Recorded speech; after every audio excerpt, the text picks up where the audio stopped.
கர்த்தருக்கு ஸ்தோத்திரம். ஒரு சந்ததி அவரை சேவிக்கும், தலைமுறை தலைமுறையாக அது ஆண்டவருடைய சந்ததி என்னப்படும். ஒரு சந்ததி அவரை சேவிக்கும், தலைமுறை தலைமுறையாக அது ஆண்டவருடைய சந்ததி என்னப்படும்.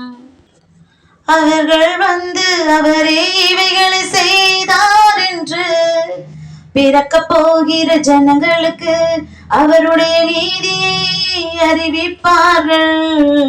ஒரு சந்ததி அவரை சேவிக்கும், தலைமுறை தலைமுறையாக அது ஆண்டவருடைய சந்ததி என்னப்படும். உன் சந்ததியின் மேல் என் ஆவியையும் உன் சந்தானத்தின் மேல் என் ஆசீர்வாதத்தையும் ஊற்றுவேன். உன் சந்ததியின் மேல் என் ஆவியையும் உன் சந்தானத்தின் மேல் என் ஆசீர்வாதத்தையும் ஊற்றுவேன்.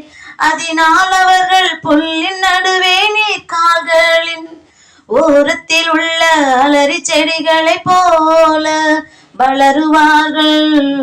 ஒரு சந்ததி அவரை சேவிக்கும், தலைமுறை தலைமுறையாக அது ஆண்டவருடைய சந்ததி என்னப்படும். உன்மேல் இருக்கிற என் ஆவியும் நான் உன் வாயுள் அருளிய என் வார்த்தைகளும், உன்மேல் இருக்கிற என் ஆவியும் நான் உன் வாயுள் அருளிய என் வார்த்தைகளும் இது முதல் என்றென்றைக்கும் உன் வாயிலிருந்தும் உன் சந்ததியின் வாயிலிருந்தும் உன் சந்ததியினுடைய சந்ததியின் வாயிலிருந்தும் நீங்குவதில்லை என்று கர்த்தர் சொல்லுகிறார். ஒரு சந்ததி அவரை சேவிக்கும், தலைமுறை தலைமுறையாக அது ஆண்டவருடைய சந்ததி என்னப்படும். நான் இளைஞனாய் இருந்தேன், முதிர் வயதுள்ளவனும் ஆனேன்.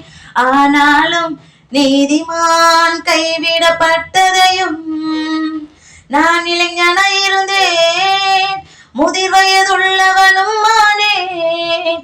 ஆனாலும் நீதிமான் கைவிடப்பட்டதையும், அவன் சந்ததி அப்பத்துக்கு இருந்து திரிகிறதையும் நான் காணவில்லை. ஒரு சந்ததி அவரை சேவிக்கும், தலைமுறை தலைமுறையாக அது ஆண்டவருடைய சந்ததி என்னப்படும்.